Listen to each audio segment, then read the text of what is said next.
কোচবিহার লোকসভা নির্বাচন একেবারেই কাছে এসে পড়েছে। আগামী 11ই এপ্রিল কোচবিহার লোকসভা নির্বাচন সংগঠিত হবে রাজ্যের প্রথম দফার ভোটে।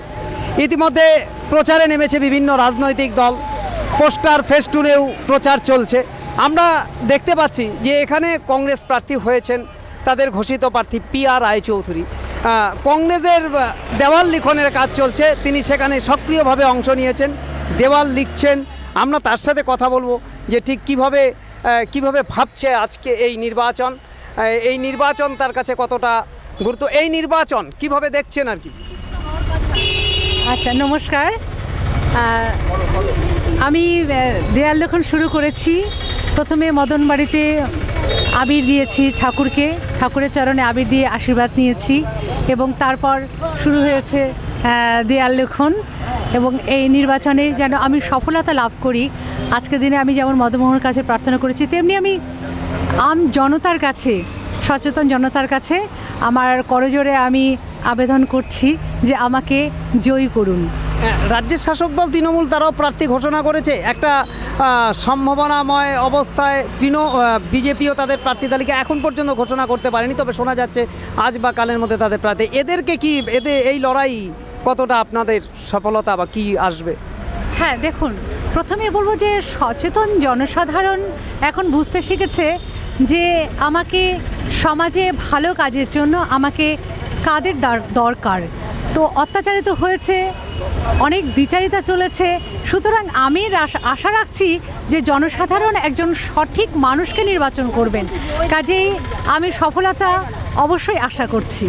তাহলে এই কেন্দ্রে হাত চিহ্ন একটা বড় ফ্যাক্টর হয়ে দাঁড়াবে বলেই আশা। অবশ্যই হাত চিহ্ন একটা বড় ফ্যাক্টর হয়ে দাঁড়াবে, কারণ আমাদের বিপুল সাড়া পাচ্ছি, মানুষজনের সাড়া পাচ্ছি। আমরা কথা বললাম কংগ্রেসের কোচবিহার লোকসভা কেন্দ্রে প্রার্থী PR রায়চৌধুরী, তিনি এখন দেওয়াল লিখনে ব্যস্ত। তিনি আশা করছেন এই নির্বাচনে তারা একটা বড় রকমের ফ্যাক্টর হয়ে দাঁড়াবে।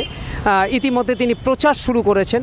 সেমনটা কি ভাবছেন, মানে এই নির্বাচনের নিরিখ অনেক, আপনি দীর্ঘদিনের রাজনীতি আর হচ্ছে 84 সালে বিজেপির 2, আজকে বিজেপি 282 2 যদি 282 হতে পারে, আবার 282 হতে পারে। 9 সালে মমতা ব্যানার্জি 1, এখন মমতা ব্যানার্জি 34, ফলে 34-1 হতে পারে। কংগ্রেস আশাবাদী রাহুল গান্ধীর নেতৃত্বে সারা ভারতবর্ষে, প্রিয়াঙ্কাজির নেতৃত্বে সারা ভারতবর্ষে যেভাবে কংগ্রেস এগোচ্ছে, আমরা নিশ্চিত রাহুল গান্ধী মিনিস্ট্রি ফর্ম করছে, আমাদের প্রার্থী জিতবে।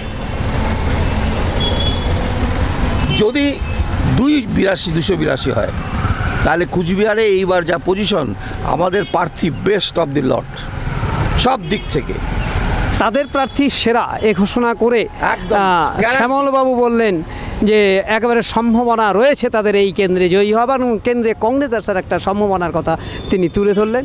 আমরা সবটাই লক্ষ্য রাখব এবং সবটাই নির্ভর করবে নির্বাচনের ফলাফলের ওপর। সেটার জন্য আমাদের অপেক্ষা করতে হবে 23 মে পর্যন্ত।